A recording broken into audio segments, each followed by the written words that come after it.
A boy with zero magical ability just destroyed the most powerful magic tower in the Empire from the inside, using the very power source that was meant to keep him prisoner forever. He walks out gray-haired and blue-eyed, transformed.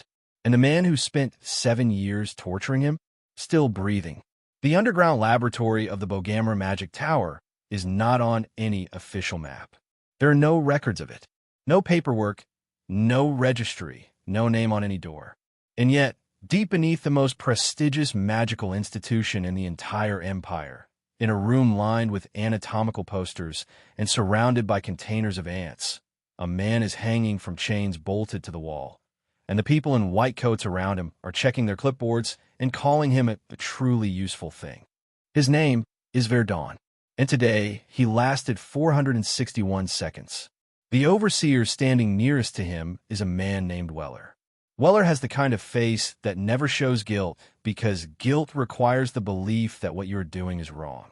He announces the experiment result to the room with the tone of someone reading a grocery list. The 70-second stimulator of the magic power circuit test has been completed. Verdun lasted longer than last time. Progress. A memory expansion stimulant is administered next. An assistant notes the reaction. Verdun clenches his fist in the chains until blood runs down his wrists, and he screams for them to stop. Weller barely looks up. He's too noisy, he says. I want a full report when it's done. And then he leaves. I need you to really feel what is happening in that room. This is not a villain's dungeon in some forgotten corner of the world. This is the most powerful magic tower in the Empire. The place that young mages dream about their entire lives. The institution that defines power and prestige on this continent. And below it, in a room nobody is supposed to know about, a man with one of the greatest minds this world has ever produced is being slowly killed, one experiment at a time, because he was useful enough to keep alive and too powerless to fight back. He has no magic. That is the cruel irony at the heart of everything. Later that night, Verdun sits alone in his cell. The room is tiny. The walls are covered in ants, literal ants, crawling across every surface, and this detail will matter more than you expect. He stares at the ceiling. He is exhausted in the way that goes beyond the body, the kind of exhaustion that starts eating into the will. He wonders if it would be easier to simply fade out, to stop fighting, to let the darkness take over. Then he crushes an ant under his finger. He watches it. He crushes another one. Something shifts inside him, quiet first, then fierce. The thought arrives with absolute clarity. It is too early to give up. He doesn't want this. He doesn't want oblivion. He wants something still. He wants revenge. He wants to survive. He wants to walk out of here and burn everything they built to the ground. He makes a decision in that cell that will change the fate of the Empire. He will complete the theory of confronting the heavens. His own creation. A formula for restructuring the human body from the inside, rewriting the biological code that determines magical ability, a theory so radical that no mage in history has even imagined attempting it. Verdun has been building it in his head across 7 years of torture, using the pain as data and the rage as fuel. The prerequisites are already there. Tomorrow, he tells himself, he will surpass his own limits. But before we get to tomorrow, we need to understand how Verdun ended up in this room in the first place. And I promise you, it is one of the most infuriating stories you will ever hear. 15 years earlier, Verdun was just an orphan kid with no parents, no money, and one enormous dream. He wanted to become the greatest magician in the world. At the age of 7, every child in this world takes a magical compatibility test. It determines their rank of development, their ceiling, their entire future. Verdun sat down for that test with every hope he had ever carried. The result came back, rank 1 restriction. He would never, under any circumstances, become a mage. The magic simply wasn't in him. That hit a 7-year-old child like a wall falling on him. But Verdun looked at that result and decided it was wrong. Not factually wrong, because the test was accurate. Wrong in what it implied about his future. He found work cleaning rooms in the magic tower, just to be near it. He secretly kept books that researchers left lying around. He memorized the entire tower library in his spare time. He had no magic, no status, no mentor, no scholarship, no connections, and he outworked every single person in that building. Day after day, year after year, he studied theories that mages with full magical ability struggled to understand. He worked through problems that stumped experienced researchers. The years passed. Verdun became a research assistant, not from charity, from sheer undeniable quality. His colleagues called him a genius. Understating it, one of them said, "The legendary Balrog Besses, head of the entire Bogamaran Tower, a man feared across the empire, personally acknowledged Verdun's work." Verdun stood in that acknowledgement and understood something that changed everything. His mind was not just talented. It was something rarer and more powerful than magic itself. He had exactly one close colleague he trusted with that mind. One friend among all the researchers in the tower. A man named Lucid, the only person who had ever really seen what Verdun was doing and told him it mattered. Verdun shared his theory of multidimensional continuity with Lucid. Everything, the full framework, the mathematical proof, the revolutionary implications. The work of his life up to that point. He shared it because Lucid was the only one he trusted. The night before the presentation, the work disappeared from Verdun's room. The next morning, Lucid walked into the hall and presented the entire theory as his own. Verdun found out too late to stop it. He sprinted directly to Balrog Besses and told him everything. Who created the theory, what Lucid had done, why none of this was right. He was ready to explain everything from the beginning. Balrog listened. He looked genuinely impressed. He smiled and told Verdun to come to his laboratory in 2 days when the moon was hidden. That was the trap, and Verdun walked right into it. The doors closed, and for 7 years, the almighty Balrog Besses turned the man who had outsmarted every mage in the tower into a living test subject. Drugs pumped into his veins, magic circles carved onto his body to test his own theories on him, stimulants that pushed his body beyond biological limits, memory expansion experiments on his conscious brain, and he was kept alive not out of mercy, but because alive, he was more useful than dead. No one believed him when he tried to speak the truth. When he pushed harder, Balrog threatened to destroy the people Verdun loved. He had no options. Until now, the Magic Festival is the most important day in the tower's calendar, a celebration dedicated to the birth of the first magic tower, the rebirth of magic itself. On this one day, every high-ranking mage leaves the tower for the grand cities. Only low-ranking mages remain behind. Minimum security, maximum opportunity. Verdun has been planning this day for 3 years. On the morning of the escape, something happens that threatens to derail everything. Raylan comes to find him, his childhood friend, the girl who grew up alongside him in the orphanage, who made him cross his fingers and promised they'd both become great mages one day. She has won a prestigious scholarship. She is leaving to study in Varen, the magical city, an honor given only to the most gifted students of the tower. She comes to say goodbye. She even offers to take him with her. He could leave right now. No plan, no risk. Just go. She blushes and quickly explains she just wants someone to talk to. Nothing more than that. Verdun smiles. He tells her he'll stay. He'll write to her regularly. He watches her carriage roll away down the road and thinks. She doesn't know. She has no idea what is actually happening inside this building. She doesn't know what he is. Our guy doesn't get 5 minutes to enjoy his freedom before the world immediately tests him. He is walking through the forest, taking in these strange plants he has never seen before, calculating that the teleportation must have carried him across half a continent, when he spotted a monster trying to chop a box open with an axe. A goblin. Not a particularly impressive one. Verdun activates the wind cutter skill without even breaking stride. The goblin is destroyed instantly. He looks at his hand. He expected to feel different. The power he accessed in the tower, the restructured body, something. But there is no sensation of difference at all. His mana volume is the same. His appearance changed, but everything else feels identical. He suspects something may have gone wrong during the body reconstruction, something he cannot identify yet without more data. He files the question away and keeps walking. If goblins are roaming this area, they're the village nearby. What he finds instead is a young man named Conrad, a merchant in absolute, screaming, horse-lashing panic, driving a cart at full speed while something behind him gains ground.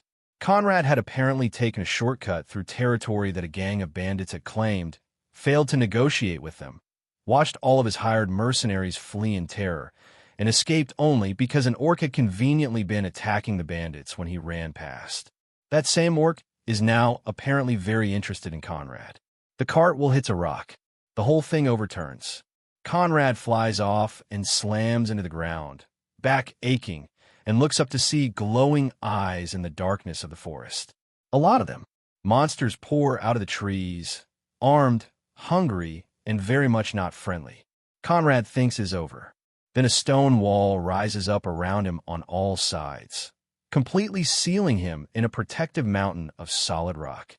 And Verdun, standing on top of a nearby hill watching this unfold, realizes immediately that he forgot to leave an air hole.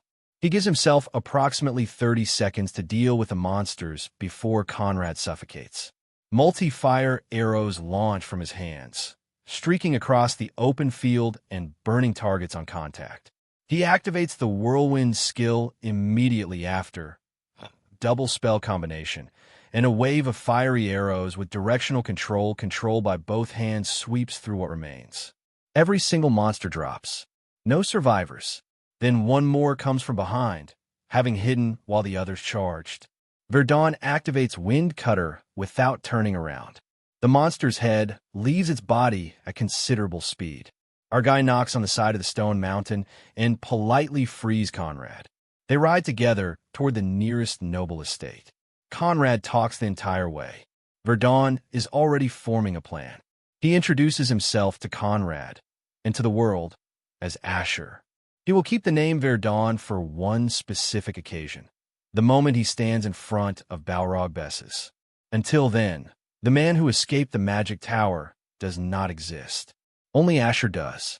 Baron Pate Henrod is waiting at the estate when they arrive, and the moment he learns what Asher did for his friend, he all but adopts the young man on the spot. Clothes, food, lodging, 5 million elks in reward money, and then an offer of ongoing employment. Asher accepts. He needs money. More importantly, he needs experience fighting real opponents. The job: investigate a series of murders in the South Forest. Bodies found hanging. An entire farming town destroyed. Bandits suspected, but no traces left, as if someone used magic to erase everything. Asher suggests there may be a mage among the bandits. Pate nods slowly. That would explain a lot. 4 days later, Asher sets out with Knight Enoch Harris, 2 younger knights named Harris and Peric, and 2 gold rank adventurers. Gold rank, by the way, means these are veteran fighters capable of taking down monsters single-handedly. This is serious company. The group barely enters the forest before Asher spots something no one else noticed. He stops the entire column with one raised hand. A magic circle, concealed, blending into the terrain, right in their path. He activates the Dispel skill. The circle vanishes like smoke. The knights stare at him. Enoch asks how he did that so quickly. Asher tells them there are more ahead, and everyone should hold position. And then he proceeds to walk through the forest, removing concealment circles one by one with the ease of a man rearranging furniture in his own home. Who is this guy? They locate the bandit camp. Verdun eavesdrops from concealment and learns what he needs to know. These aren't ordinary highway robbers. They are former gold rank adventurers who fell from grace 2 years ago when one of them committed murder. Now, they operate as a well-organized criminal gang planning to move on a town called Martes. Enoch wants to hit them immediately. Asher says wait. They don't know the enemy mage's full strength yet. Let me handle this. The ambush begins with fire magic from Asher's direction, a sudden explosive attack that scatters the camp. The knights charge in, and the enemy mage, Vilshin, immediately breaks away from the group and runs. Asher gives chase. Vilshin is confident. He has 3 magic circles. He has ice magic. He is a real mage facing what? Someone who appears to have 2 circles at best. This should be quick and easy. He activates multi-ice arrows and fires them back as he runs. Asher activates fire arrows. Vilshin dodges, but is genuinely impressed despite himself. Good technique for a two-circle kid. Then Asher uses the third circle spell, Falling Ice, a technique that requires 3 magic circles minimum to access. Vilshin freezes mid-run. Wait, how? Asher answers with Earth Spear. The attack pierces Vilshin completely through. He falls. His last conscious thought before the darkness is complete bewilderment. This man claimed 2 circles. He used 4 simultaneous attributes. He demonstrated skills that require levels Vilshin has never heard of someone his age reaching. Asher picks up Vilshin's Ice Attribute magic staff from his fallen hand. Thinks good. A weapon. He also thinks, now he knows how to fight mages. Back at the main fight, Enoch defeats Varga, the bandit leader, in brutal close combat. Hip throw, sword to the throat, tied up and ready for transport. Then something that no one expected, a roar from deep in the trees. A massive orc emerges, one with a long, torn mouth, like a jester's smile carved too wide. And more of them follow. What follows is the most chaotic battle Asher has fought so far. The orc leader eats a goblin off the ground and regenerates completely from mortal wounds in seconds. It throws its massive sword like a projectile. The sword shatters into shards. Asher leaves Pate territory and travels to a border village between Pate and Martis, planning a single overnight stop before heading into the city. He spots 2 people talking near the road and activates his Whisper of the Wind skill, basically just eavesdropping with magical enhancement. The conversation is mostly about goblins and adventurers. Normal village stuff. Then one of the men mentions something a local named James saw in the forest. A goblin, but wrong. Too big, with a torn, wide mouth, like a jester's grin. It was devouring a boar whole when James spotted it. A hunter's arrow through the eye killed it before it caused more trouble. Asher goes very still. A jester grin goblin, just like the orc in Pate territory. The same distinctive marking on 2 completely different species in 2 completely different locations. This is not a coincidence. Something, or someone, is behind both of them. The next day, a silver rank adventurer squad, led by a mage named Iris, enters a goblin cave in the same general area. Iris has her full team, Na on the bow, Locke and Mild on swords and scouting. She activates her piercing gaze skill, grants the whole group night vision, and they move in carefully. They dispatch the goblins in the main chamber without much trouble. Then Na scouts a back room and finds dozens of goblins already dead. Something got to them first. Then she hears a sound. She turns around, and she sees a massive creature eating its own kind. A mutant goblin, far larger than any normal one, consuming goblin after goblin while they watch. Iris puts together a plan immediately. Na hits a right eye. Locke and Mild distract. Iris delivers the killing blow. Na's arrow hits dead center in the right eye. Blood everywhere. Locke drives his sword into the head. Iris activates Mana Explosion.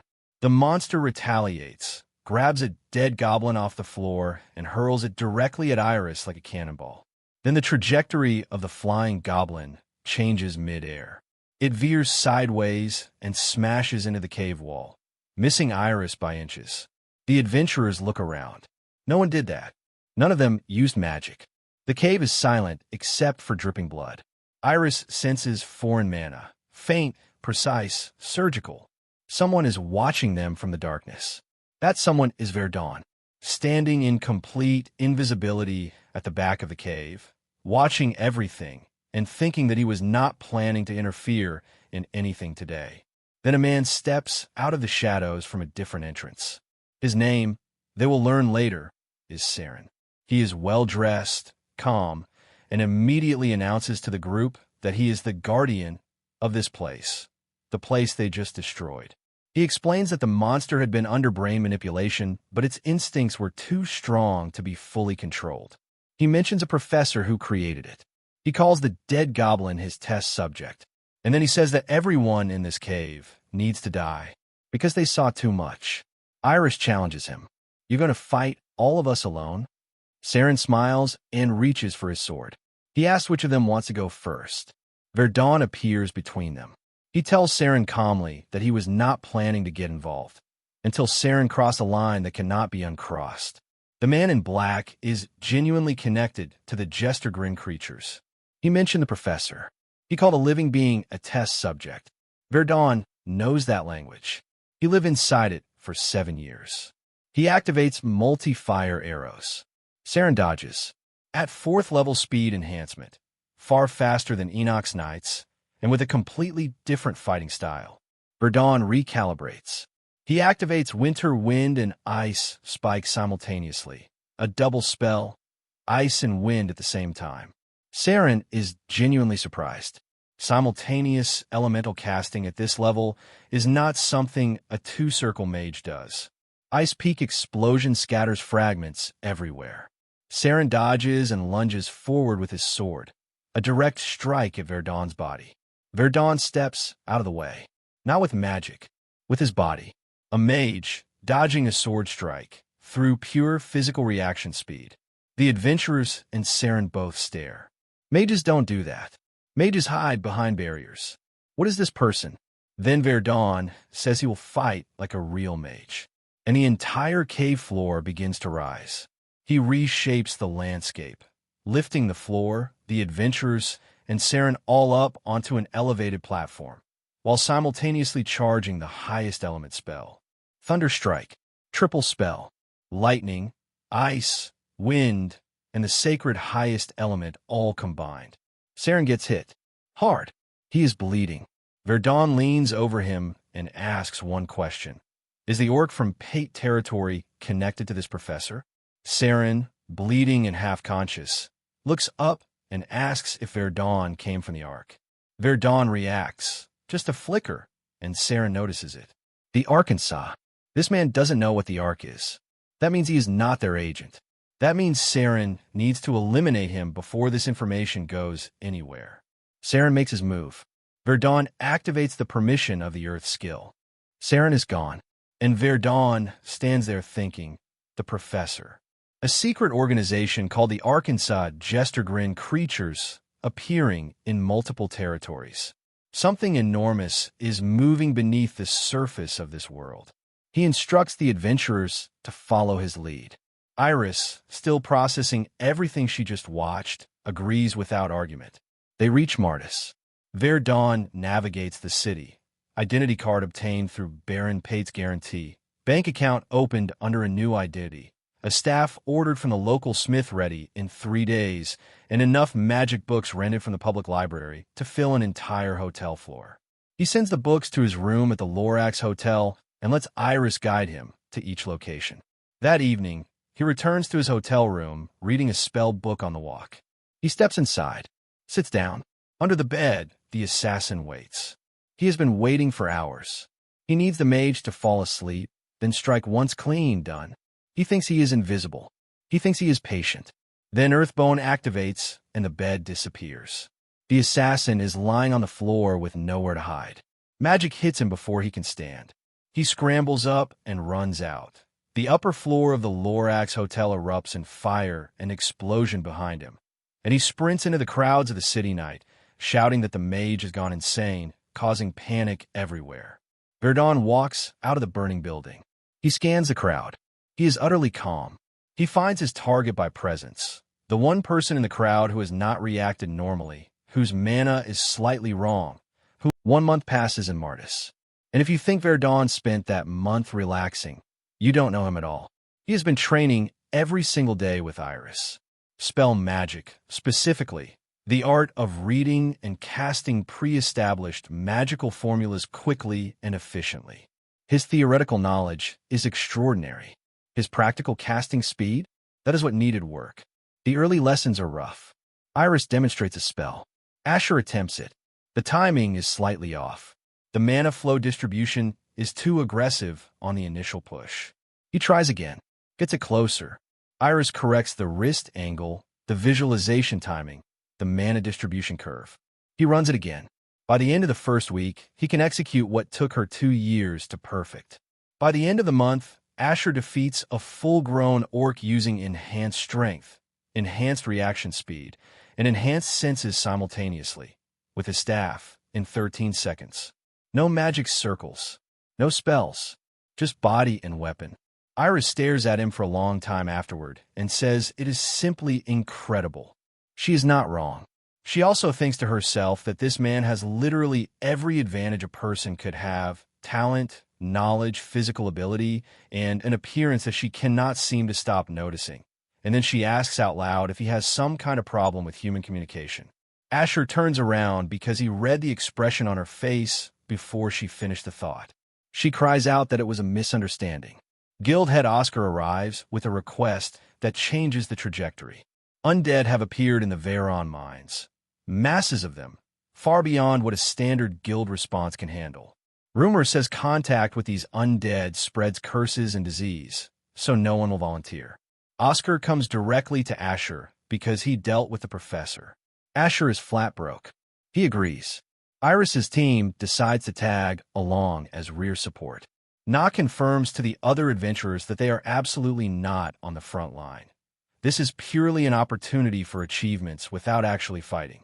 Iris says nothing to contradict this, which is either wisdom or optimism. Hard to say. The carriage travels to Veyron over 2 days.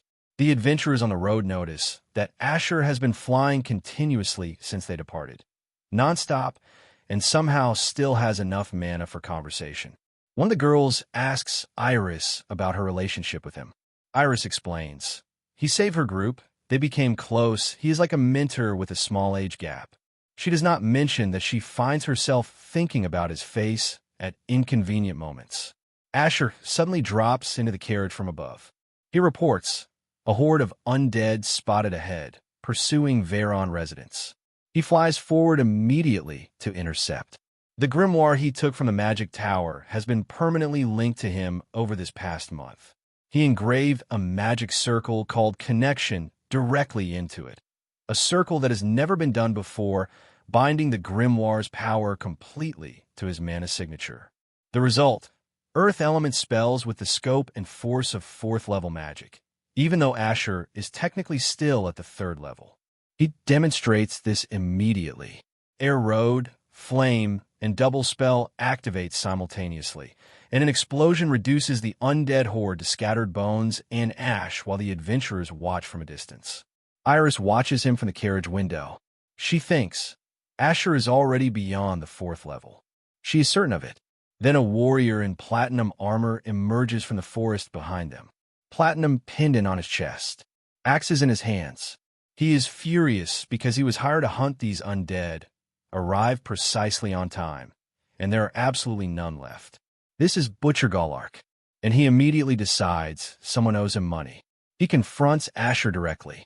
Asher looks up at this enormous, furious, platinum-ranked combat monster and asks calmly how much Galark thinks he should be paid. Galark's eyes light up. This kid actually wants to fight? The mage in Galark's group, a 3rd-level spellcaster named Goat, decides to defuse the situation by demonstrating power.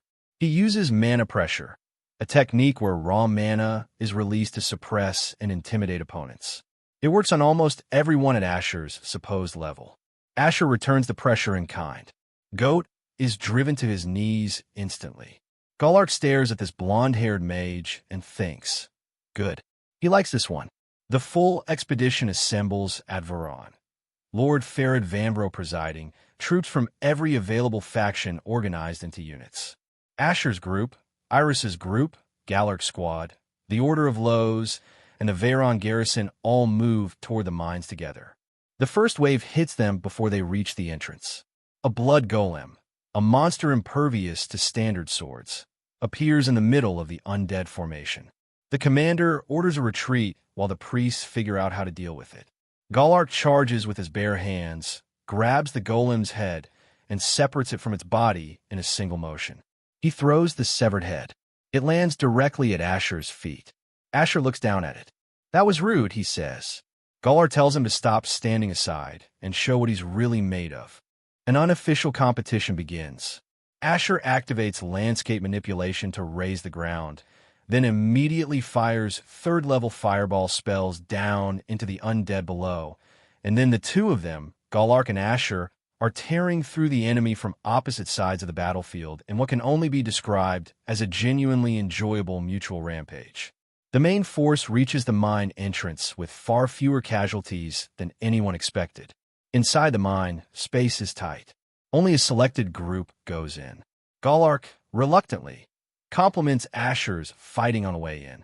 Asher says they're not friends. Galark says they fought side by side, so there is no point in being hostile.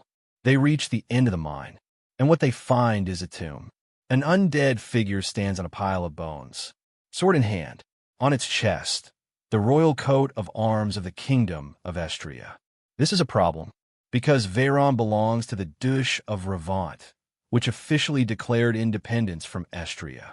Finding an Estrian knight's coat of arms in a hidden underground chamber in Revant territory is not an accident. Someone put it there. Goat recognizes the implication.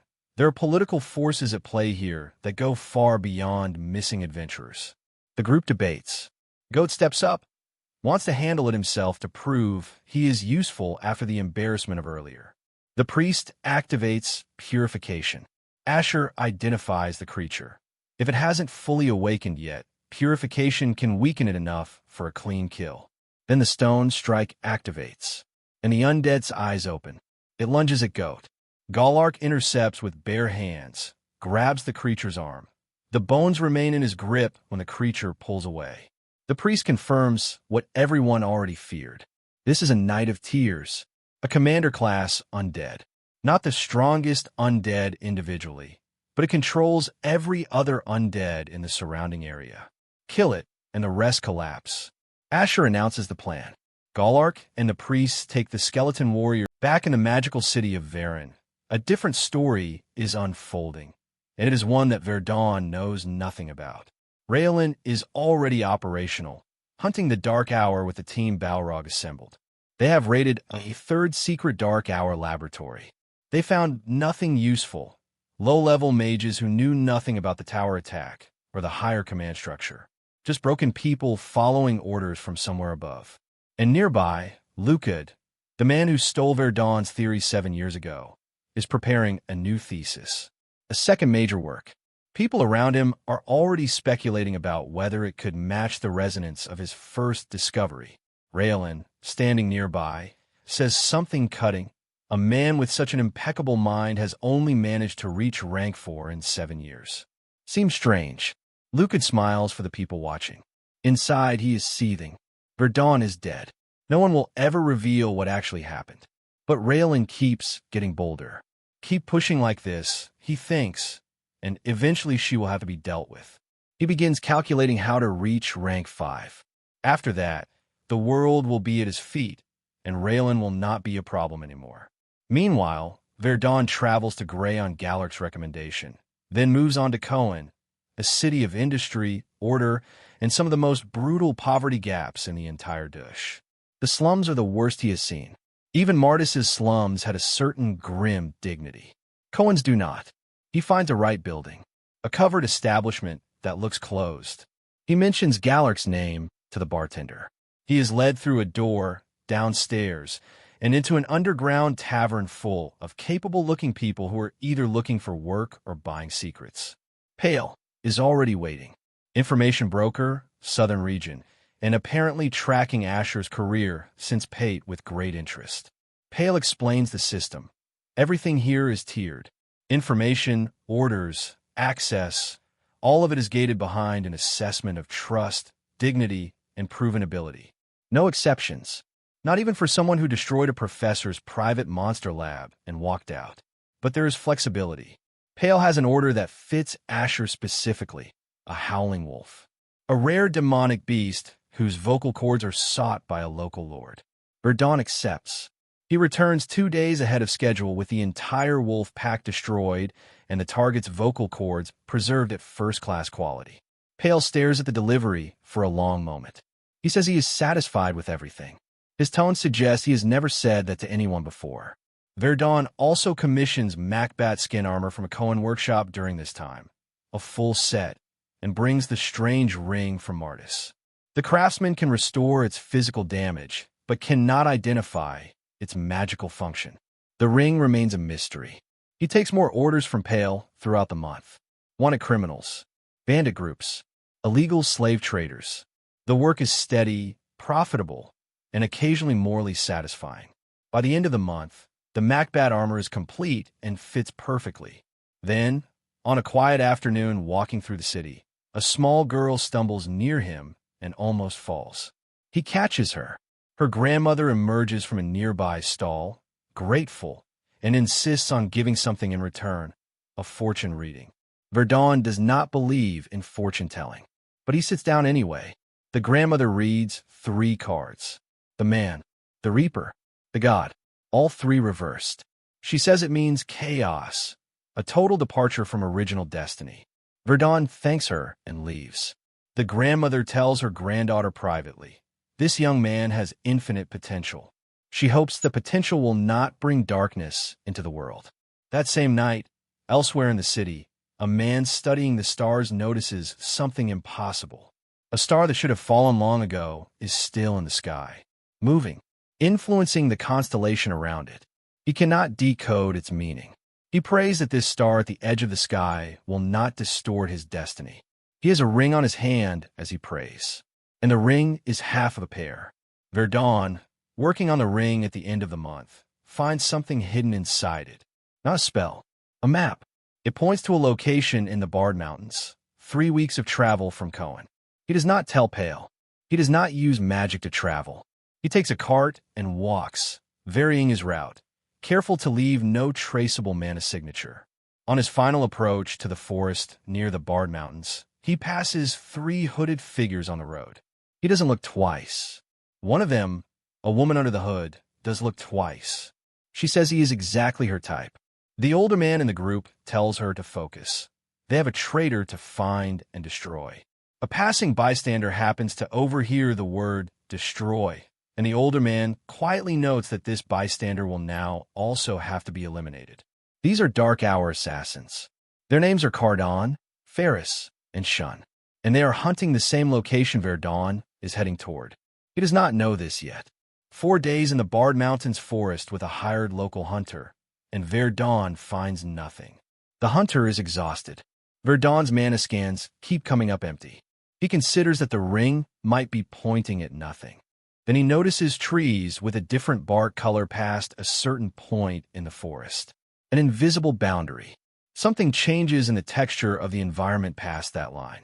He lands and examines it from a different angle.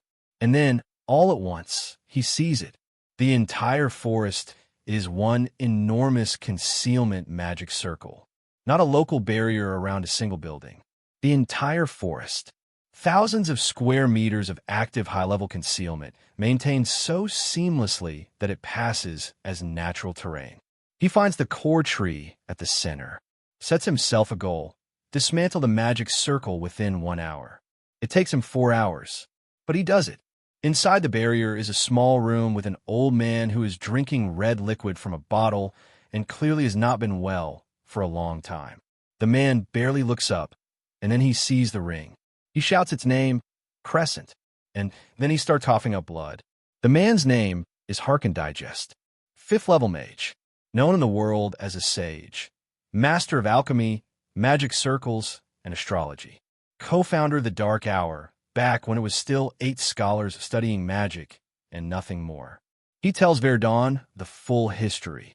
His closest friend founded the organization with him. They grew it together, built it into something respected and feared.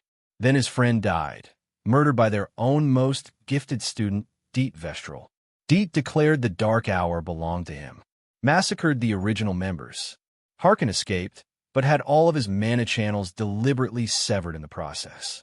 He's been in hiding ever since, waiting, because Crescent, the ring Verdun found in Martis, is the second half of a fate-linked pair. Harkin created both rings. He lost Crescent 15 years ago and has been waiting ever since for the person the ring would bring to him. Someone destined to stop the great evil the Dark Hour has become. He offers Verdun everything he has ever achieved, in exchange for doing his will. Before Verdun can respond, the door comes down. Cardon, Ferris, and Shun, the Dark Hour assassin squad. They tracked Harkin using a mana detection compass artifact. They tell him straight out. Someone blamed the Dark Hour for destroying Bogamrin. Balrog Bess's people are hunting them relentlessly. Harkon's name came up as a suspect. They need him to either confess or be eliminated. Harkon laughs. If he had the power to destroy an entire magic tower, Deet would have been dead years ago. Verdun activates triple spell, fire wave arrows, wind cutter, and ice spike simultaneously. The assassins are blown back across the room. The fight is vicious. Cardon coordinates at 4th level. Ferris hits with fire magic at 4th level. Shin supports. 3 professional killers against 1 young mage who is, officially, still at the 3rd level. Verdun grabs Ferris by the throat and uses her as a shield against Cardon's counterattack. He walls himself off with Stonewall. He tells Harkon to retreat. Verdun relocates to the resort town of Bryant to let the Dark Hour's search calm down. He is now, officially, a 4th level mage. And the first thing he does with this new power is identify every problem that comes with it. Starlight, the attribute Harkon's elixir gave him, is the most remarkable thing he has ever encountered. It connects and amplifies mana like stars in a constellation, creating a power that has genuinely never existed before. The problem: Harkon's mana contour and Verdun's mana contour are slightly different. Starlight recognizes the difference and behaves unpredictably. The spell results vary. The first of Harkon's 5 stars, Meteor, consumed half his mana in 1 shot. It is extraordinary, and it is not usable in standard combat yet. Not safely. He also has a Dark Hour compass taken from the battlefield, a sophisticated artifact that tracks mana signatures through a central crystal. He disassembles it over several days and maps its internal construction. This will be useful eventually. He sits on a veranda drinking tea and lets himself think. He is Starlight. He has Harkon's complete knowledge base in his memory. He has a 4th level mana pool and a body rebuilt from the ground up. He also has no staff worth using, insufficient funds to build one, and an inability to reliably use his most powerful new attribute. Too much to do. Not enough money. Sound about right. A stranger sits across from him at the veranda table. Young, relaxed, and dressed to blend in. The stranger introduces himself as Rissner, an agent of the Ark. He explains, calmly and without pressure, that the Ark has been tracking Verdun's movements since his first appearance in Pate territory. His actions impressed the head of the Arkansas. The Ark cleaned up the professor's traces after Verdun destroyed him. That was a gesture of good faith. He also makes clear Verdun will not be secretly followed anymore. He is apologizing for that. Then he explains what the Ark is. Their ideology. Humanity grows stronger through trials, hardship, and adaptation. The Ark analyzes hidden dangers in the world and guides capable people toward them. Not to protect those people, but to test them and let them grow. The ones who survive become the leaders who carry humanity forward. Verdun asks, "So you're an organization that puts people in danger on purpose and watches to see if they survive?" Rissner smiles and says that is approximately correct. He offers Verdun a job. Verdun declines immediately. Rissner slides a box across the table anyway. A restoration bracelet, high quality, and a spatial bag. A gift. Then he mentions, if Verdun is interested in hearing more about the upcoming trial, he should come to Lorien, a city bordering the forest of demons, within a month. They part. Verdun briefly returns to Cohen. He updates his equipment list and visits Pale, who has a new order available, but this time with a twist. A mystery client has specifically requested Asher. The same client also happens to know the location of a rune specialist. Given that Verdun still cannot unlock the function of the strange ring from Martis, he accepts. He arrives at a substantial estate. The guard at the gate checks his name. He is led inside. Count Rodenmeyer is waiting. The man behind multiple of Verdun's previous pale-brokered orders, as it turns out. Meyer is a pragmatist. His estate decor is functional. His knights are selected for ability, not appearance. He offers Verdun tea before any discussion of business. Not ordinary tea. Golden buds of fury, an extraordinarily rare blend, difficult to source and difficult to prepare correctly. Verdun looks at the cup. He knows this tea. Balrog and his circle drank it regularly in the tower. He knows the preparation. He knows to add sugar because the aroma complements sweetness. He instructs the servant without being asked. The count stares. Most of his guests, including powerful nobles, have never gotten the preparation right. Who is this young man? Business, Meyer's assistant, Baron Ballon, was sent on a mission and never returned. A first search party went after him and also went silent. Meyer wants a second search group deployed, and he specifically wants a specialist with long-range detection and investigative capability. That is Asher. The request also comes with the promised bonus. Ronander, Meyer's scribe and a former rune researcher, is waiting to help with the ring. Ronander identifies the ring immediately. Superior, a permanently active artifact that amplifies all 5 senses constantly. He warns that the effect is overwhelming enough to cause loss of consciousness in anyone not prepared for it. The heightened sensations confuse the entire nervous system. Even a trained body faces serious risk. Asher suggests they engrave the rune directly into his mana channel. Ronander says that is suicide. If it fails, his mana channels will be destroyed permanently. Asher's expression does not change. His eyes are completely settled. He has faced worse than this. Ronander, as a researcher who has never had the opportunity to attempt this transfer, agrees to try. The transfer is performed. Verdun survives. His 5 senses erupt simultaneously. Every sound, every shift of air, every trace of mana in his environment hitting him with total unfiltered intensity. He staggers. He breathes through it. He adjusts. His emotions destabilize for a day, overwhelmed by the input, and then gradually they stabilize. He can now sense everything, every movement in every direction, every mana signature within range, every sound. The world is almost unbearably detailed, and he realizes this changes everything about how he fights. The search for Baron Ballon begins. A border town at the edge of the forest reports what the local elder confirms. The forest is wrong. Animals flee from it. Half-humans tremble near it. In 70 years of living here, the elder has never seen this behavior. It is as if the forest devours life itself. Commander Balkan's night group moves in carefully. Asher flies ahead using mana detection. The superior rune extending his range enormously, and within minutes pinpoints a direction. The first search party's horses are still tied at the border. The horses went in, and the horses did not come back. A figure stumbles out of the trees ahead. One of the missing knights. Brennan. He is moving, but his eyes are empty. His gaze is blank and bottomless. He looks more undead than human. Balkan punches his jaw, testing response. Possessed or under a spell. More figures emerge from the trees. A gold-rank adventurer, same blank eyes. A mage, carried on the shoulder of a monster, same expression. Then a massive troll blocks the path ahead. Balkan orders a full retreat. They run until they find shelter, a small hut surrounded by a golden protective glow. A disposable artifact someone deployed from the inside. Inside is Baron Ballon, alive barely. He set up the concealment and protection circles himself.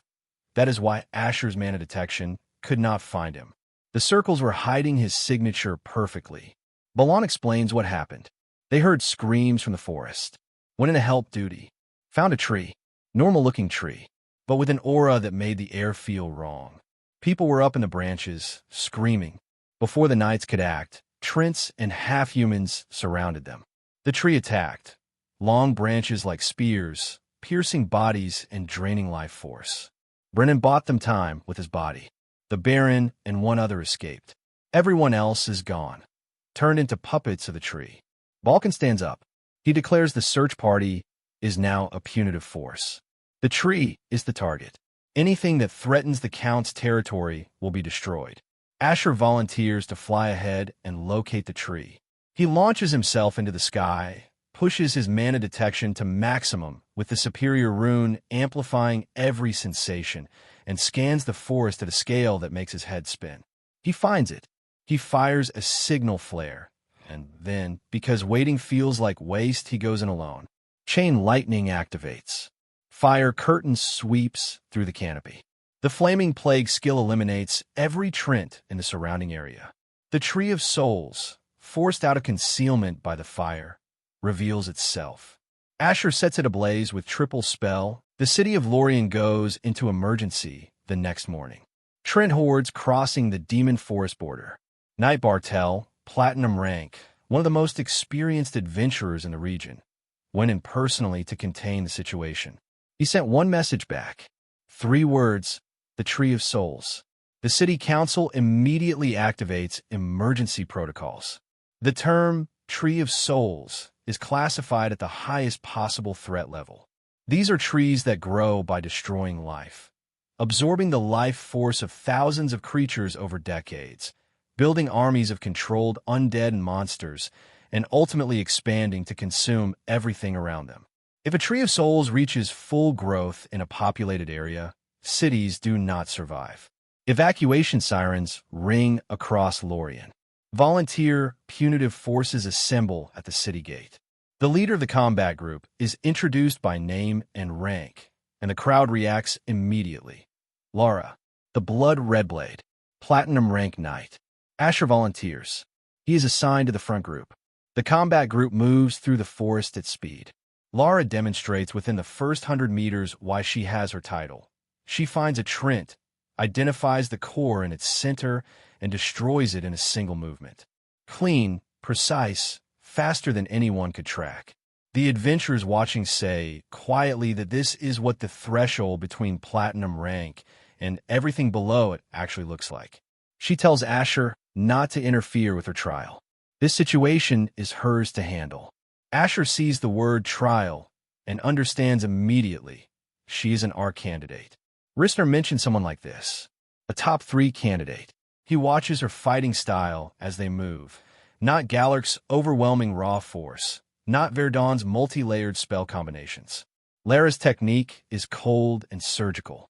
Every sword stroke cuts off the next possible counterattack before it exists. It is genuinely impressive. But the forest offers no trace of the Tree of Souls' main body. No mana signature. No direction. Whatever this thing is, it has hidden itself from standard detection. Asher makes a decision. He activates Fire Curtain, burning a wide corridor through the forest canopy. Then Flaming Plague, eliminating every Trent in the vicinity. If the Tree of Souls has no army left nearby and the fire is closing in, it will have to reveal itself. He finds Bartel, bound by tree branches on his wrists and ankles, drained almost completely of life force, surrounded by the empty-eyed remnants of his group. The branches snap, released as Asher burns through them. Bartel immediately tells him, retreat, regroup, wait for Lara. This thing is not something to face alone. Asher confirms he understands. He tells Bartel to fall back. Then Verdon activates terrain manipulation and tears open the ground. He wants to see the main body underground. He wants to know the actual size of what they are dealing with. The earth shakes. Roots are exposed.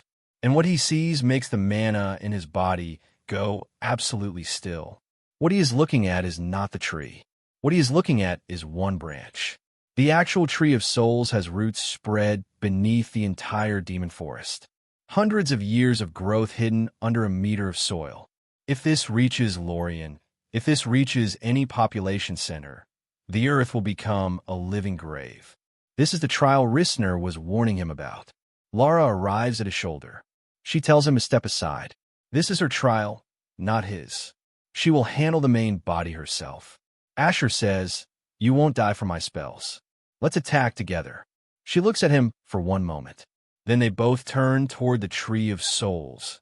And the tree, facing 2 opponents of this caliber simultaneously for the first time, makes a decision. It does not fight back. It releases everything. Every unit of life force absorbed across hundreds of years. Every soul, every creature, every person it consumed and stored. It releases it all at once as a mental attack. A nightmare so total and so overwhelming that it drowns conscious thought in a tide of fear and despair. Lara disappears into it instantly. She is a small girl, blood on her hands, surrounding her, bodies, everyone she ever loved. A demonic creature looms over her, one hand closing around her face. It says, "I was on the verge of evolution. Now you will experience my despair." Half-human monsters rush in from every direction. She raises her sword and fights, automatically, on reflex, while the nightmare pulls her deeper. He is in a room he recognizes. Stone floor. The smell of the magic tower's underground laboratory. And in front of him, standing with complete authority, is Balrog Besses. The head of the tower looks down at Verdun, kneeling in the rubble of everything he has built toward for years. He says, "Is this all you are capable of? Even after everything you claim to be? You couldn't leave a single scratch on me." He calls Verdun trash, a hindrance, a mistake that should never have been given a chance. And Verdun, listening to this voice, looking at this face, feeling 7 years of chains and blood and stolen work and ants on the walls, reaches up and grabs Balrog Besses by the face. He squeezes. Blood appears where his fingers press. He looks directly into the Tower Master's eyes and says, "I cannot lose to someone like you." The dream and the nightmare dissolves. The hallucination collapses. Verdun returns. Lara is still trapped. The monsters surrounding her, guided by the tree of soul's dying will, are closing in. She is fighting by reflex alone, sword moving on autopilot, but she cannot break free from the nightmare without external help. Asher raises his staff. He activates the Thundercloud skill.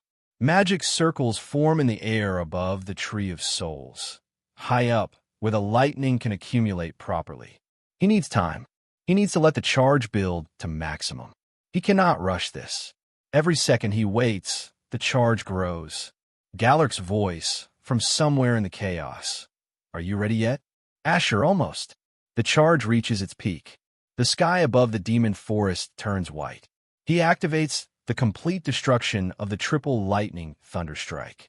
3-layered lightning bolts, each one amplified by the magic circles, each one concentrated through the grimoire connection, slam into the dark entity, holding Lara behind its grip. The creature is obliterated, not damaged, not pushed back, erased. Lara drops, catches herself, looks up. The Tree of Souls, with no more energy left to spend, and both its nightmare attack and its physical body compromised simultaneously, burns. The fire Verdun started an hour ago has never stopped consuming it. Now, with its defensive energy spent, it has nothing left to resist with. It falls, above the demon forest, as the last of the Tree of Souls collapses into embers. Lights rise from the burning mass. Hundreds of them. Thousands. Every soul the tree absorbed over centuries. Rising, dispersing, returning to wherever souls go when they're finally, genuinely free. Asher and Lara stand side by side, watching it happen. She asks him, after a long silence, how he withstood the nightmare. He told her he was completely defenseless, no protection. And yet he broke free while she, a top 3R candidate, could not. He says he had no reason to fear something that would never happen. She looks at him for a moment. Then she says that answer is enough for her. Over the next several days in Lorien, the full story of what Asher did reaches the city. The silver-haired mage who destroyed the Tree of Souls in one night, alone, before Lara even reached the main body, becomes the story everyone is telling. He did not want the recognition. He does not want the attention. But there is no longer any point in hiding what he is. Lara and Asher share a proper meal. She explains why she is in the Ark. There's a curse on her body that she hides behind the mask she wears. A demon's curse, one that causes irreversible